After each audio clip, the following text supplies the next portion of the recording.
General insurance employ association का 25वीं conference Jaipur के अंदर हो रही है। पूरे भारत से जनरल इंश्योरेंस एम्प्लॉयज और पदाधिकारी जयपुर आए हुए हैं। मेरे साथ में है सिंह साहब। सिंह साहब, आप 12 तारीख को, अभी आप भाषण में कह रहे थे, 12 तारीख को एक बड़ी हड़ताल आप लोग करने जा रहे हैं। क्या विषय है और क्यों करने जा रहे हैं?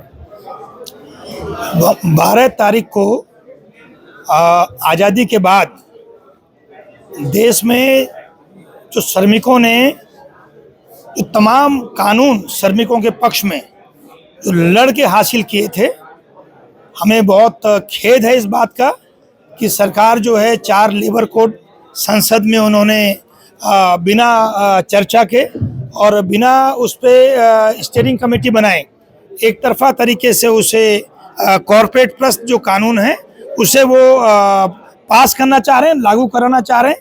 तो उन कानूनों के खिलाफ देश का श्रमिक वर्ग संघर्षरत है और इसीलिए जो है वो हड़ताल पे भी जा रहा है। और जहां हड़तालें नहीं हैं वहां अपने अपने तरीके से श्रमिक वर्ग जो है इसका विरोध करेगा।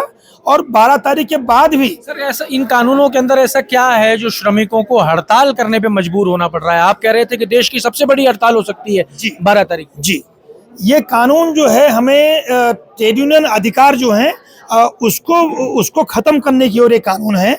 ये कानून जो है जो 8 घंटे का हमारा वर्किंग आवर्स है जो हमने लड़ के हासिल किया था, उस 8 घंटे को ये 14-15 घंटे तक जो है ये उसको बढ़ाना चाहते हैं। ये यूनियन बनाने का जो हमारा मौलिक अधिकार है जो संविधान ने हमें दिया है, ये संविधान विरोधी एक कानून ला रहे हैं और ये यूनियन बनाने का भी जो अधिकार है वो भी हमसे छीन रहे हैं। और साथ ही साथ जो हड़ताल, जब हम बहुत ही परेशान होके दुखी होके हड़ताल करने के लिए बाध्य होते हैं तो हड़ताल को जो है ये क्रिमिनल एक्ट में लेके आ रहे हैं। तो एक बहुत ही हड़ताल करना क्रिमिनल एक्ट होगा। हड़ताल करने पे 5 लाख रुपए का जुर्माना और जो है साथ ही साथ जो है 5 साल की कैद और उनको हड़ताल के पीछे के सारे स्पष्टीकरण देने। जबकि होना तो ये चाहिए था कि गवर्नमेंट जहाँ भी हड़ताल हो वहाँ संवेदनशील जो सरकारें हैं वो आए और मजदूरों के साथ बातचीत करें और उनका समाधान होना चाहिए था। होना तो ये चाहिए था कि जो लेबर कमीशन है उसको और मजबूत करना चाहिए था, जिससे कि वो मजदूरों के साथ संवाद करता और चीज़ों को सुलझाता। लेकिन यहाँ तो जो है श्रमिकों के सारे अधिकार लिए जा रहे हैं। सर, एक तो विषय आपका ये हो गया, मैं यहाँ देख रहा हूँ बहुत सारे पोस्टर लगे हुए हैं। एक आप 1995 की पेंशन जो है उसको लागू करने की और मांग कर रहे हैं। ओपीएस एनपीएस का झगड़ा ये कैसे तो निपटेगा? प्रधानमंत्री भी कह चुके कि जो एनपीएस है वो ज़्यादा फायदेमंद है। राजस्थान में एक पूर्व सरकार थी अशोक गहलोत की, उन्होंने ओपीएस लागू किया था राजस्थान में, पर वो अटक गया क्योंकि दिल्ली में जो पैसा गया हुआ है एनपीएस का वो दिल्ली ने लौटाने से मना कर दिया। तो ये झगड़ा सुलझेगा कैसे सर? नहीं, ये झगड़ा तभी सुलझ सकता है जब पूरे देश में जो एक पेंशन लागू, ओपीएस जो है वो लागू होगी और श्रमिकों के बीच में हम पेंशन को लेके जो है एक विभाजित विचार नहीं ला सकते हैं। और जो कंट्रीब्यूटरी पेंशन है, कंट्रीब्यूटरी पेंशन का हम लोग पूरी तरह से विरोध करते हैं और हम लोग चाहते हैं कि वन ऑप्शन फॉर पेंशन जो है ओपीएस, और हमारी इंडस्ट्री में 1995 की जो हमारी अपनी पेंशन स्कीम है, जो हमारे साथी जिनको एनपीएस के तहत जो है एक सहयोग राशि मिलती है, उनको जो है फुल पेंशन हमारे यहाँ 1995 की उन जो वंचित साथी हैं उनको मिले, ये हमारी मांग है। सर, ओपीएस एनपीएस का अगर आसान शब्दों में बात करें, क्योंकि आप जनरल इंश्योरेंस वाले लोग हो, आप लोगों से बेहतर कोई नहीं समझा सकता, फर्क क्या है शॉर्ट में अगर आप बता। देखिए, जो ओपीएस है वो शुद्ध रूप से वो बिना कंट्रीब्यूटरी पेंशन है और जो बाकी पेंशन स्कीम्स हैं वो हमारे ही कंट्रीब्यूशन से जो हमको पेंशन दी जा रही है। तो हम कंट्रीब्यूशन नहीं चाहते हैं, हम इंडिपेंडेंट जो है एक व्यवस्था चाहते हैं जिसमें सरकार ये जिम्मेदारी ले और सोशल सिक्योरिटी के तहत हमको पेंशन दे। एक आपका विषय और है कि रेगुलर मास रिक्रूटमेंट्स होने चाहिए। रिक्रूटमेंट्स की समस्या क्यों है? देखिए, ये एक बहुत ही जीवंत प्रश्न है। तकरीबन आज के संदर्भ में हमारी इंडस्ट्री में जो जहाँ 80,000 90,000 श्रमिक होते थे, और जहाँ उस समय ये इंडस्ट्री बहुत बड़ी इंडस्ट्री नहीं थी। आज ये इंडस्ट्री तकरीबन 150 लाख करोड़ की इंडस्ट्री है। General insurance. Yes, 150 lakh crore की ये इंडस्ट्री है।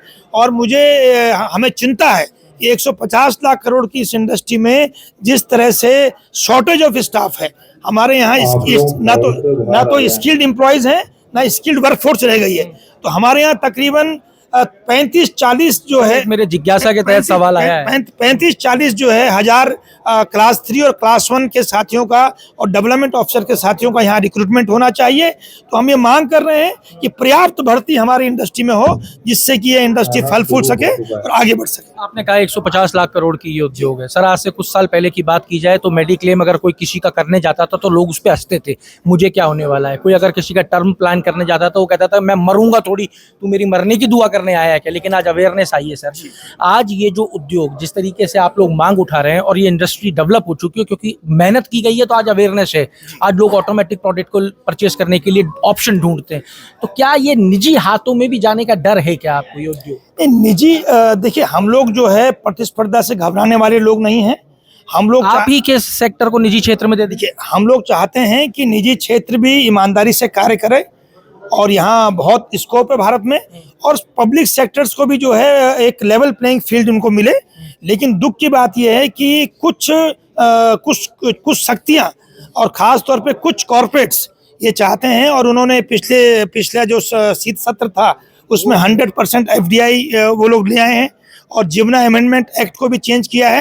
तो ये बिल्कुल हमारा डर ये बना हुआ है कि कहीं ना कहीं हमारी कंपनियों को धीरे धीरे कमज़ोर किया जा रहा है, और ऐसा भी हो सकता है कि हमारी किसी कंपनी को ये लोग जो है कॉर्पोरेट जो है उनकी निगाहें हों किसी कंपनी पे, तो उसका हम लोग विरोध करें। मर्जर कर दिया जाए उनके हाथ में। मर्जर के हम पक्ष में हैं।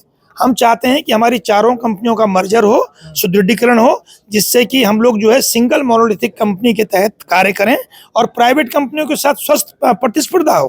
सर, जो आप ये विरोध कर रहे हो, हड़ताल करने जा रहे हो, सरकार नहीं सुनती है तो आपका अगला कदम क्या होगा, और इस हड़ताल के अंदर कितने एम्प्लॉय शामिल होने वाले हैं? इस हड़ताल जो 12 फरवरी को हड़ताल हो रही है वो 50 करोड़ लोग 50 करोड़ एम्प्लॉयज पूरे देश के, 140 करोड़ की तो आबादी है सर। 50 तो इस देश में 75% आबादी वर्किंग क्लास है।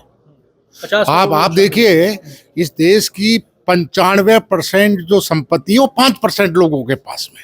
आप देखिए वर्किंग क्लास 75% है और 50 करोड़ लोग इसमें भाग लेंगे। सरकार नहीं सुनती तो आगे क्या करें? आंदोलन चलेगा, इसका रेगुलर आंदोलन चलेगा। आप देश की आज़ादी की लड़ाई है ना 1857 से लेकर 1947 तक मिली है। सर, कल बजट आने वाला है, कल बजट प्रस्तुत होगा सदन के अंदर। मेरा सवाल ये है कि क्या बजट से आपको कोई उम्मीदें हैं? क्या इस बजट में आपकी मांगों को सम्मिलित किया जा सकता है? बजट में पहले वर्किंग क्लास से एक वार्ता की जाती थी, वर्किंग क्लास से डिस्कशन किया जाता था। वो इस सरकार की डिस्कशन जो लोकतांत्रिक जो है वो बंद हो गया है। आप देखिए मोदी सरकार के आने के बाद में जो इंडियन लेबर कॉन्फ्रेंस होती थी वो होना जरूरी है ILO के डायरेक्शन के अनुसार में, वो एक भी ILC नहीं हुई। ये लेबर कोड आए हैं without discussion of ILC, without discussion of the parliament, without discussion of the number of union, including उनकी यूनियन से भी नहीं किया, जो उनकी बीजेपी जो गवर्नमेंट प्रस्त यूनियन है उनसे भी नहीं किया। बजट से कोई उम्मीद है क्या आपको? बजट से कोई उम्मीद नहीं है। बजट अब तो सरकार को कॉर्पोरेट को उम्मीद है, कॉर्पोरेट को उम्मीद है, आपको उम्मीद नहीं है। वो उस तबका जिस तबके की आबादी 95% है देश में, उसको इंडिया की जो संपत्ति है वो हजारों करोड़ रुपए की है, उसको करोड़ों में बेच दिया।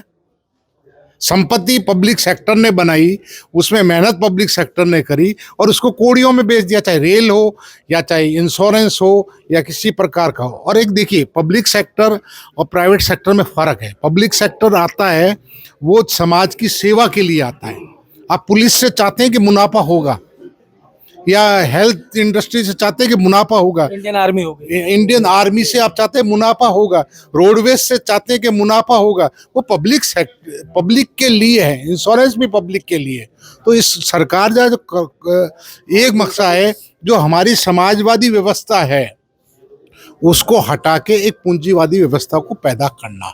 आपके पास पैसा है तो आप शिक्षा पाइए, आपके पास पैसा है तो कपड़े पहनिए, आपके पास पैसा है तो रहिए, आप पैसा है तो इलाज कराइए, पैसा है तो कुछ है। प्रिविलेज क्लास हो गई है। अगर आपके पास नहीं है तो आप वंचित रहिए। सर आपका नाम और मेरा Kunal Rawat, general secretary AITUC। मैं आप सभी मित्रों के माध्यम से ये भी हम इस सम्मेलन में ये अपील करना चाहते हैं कि जिस तरह से 70 के दशक में राष्ट्रीयकरण हुआ था और जो मशरूम ग्रोथ ऑफ कंपनीज हैं, जो कमज़ोर कंपनियां थी, उन सबको जो है नेशनलाइज किया गया था। तो सरकार ने 2002 में ये प्राइवेट कंपनीज का बिल लेके आई थी। तो हम सरकार से ये मांग करेंगे कि इन 25 सालों में जो प्राइवेट कंपनियां घाटे में चल रही हैं, जो प्राइवेट कंपनियां कस्टमर्स की सेवा नहीं कर पा रही हैं, जो प्राइवेट कंपनियां सॉल्वेंसी रेशियो से नीचे हैं, उन प्राइवेट कंपनियों का भी राष्ट्रीयकरण हो। हम चाहते हैं कि प्राइवेट बैंकों का और प्राइवेट कंपनियों का भी राष्ट्रीयकरण हो। और यह हमारी मांग सरकार से है कि जनता के हित में, समाज के हित में एक तरफ हम प्रतिस्पर्धा भी चाहते हैं, लेकिन जो प्राइवेट कंपनियां पूरी तरह से कमजोर हो चुकी हैं, फेल हो चुकी हैं, उनका भी राष्ट्रीयकरण होना चाहिए। Vivek Upadhyay, United India insurance company में हूँ। ये बिजनेस ही रिस्क का है और कैपिटल इन्फ्यूजन हर प्राइवेट कंपनी जब से शुरू हुई, रेगुलरली उनके जो ओनर हैं वो कैपिटल इन्फ्यूजन करते हैं। तो ये नेचर ऑफ बिजनेस ही वो है जिसमें कैपिटल चाहिए। आप देखिए 10 करोड़ के अवार्ड, थर्ड पार्टी लॉसेस, तो कैपिटल इन्फ्यूजन कोई गलत बात नहीं है और गवर्नमेंट को करना चाहिए इन पब्लिक सेक्टर को बचाने में। गवर्नमेंट को करना चाहिए।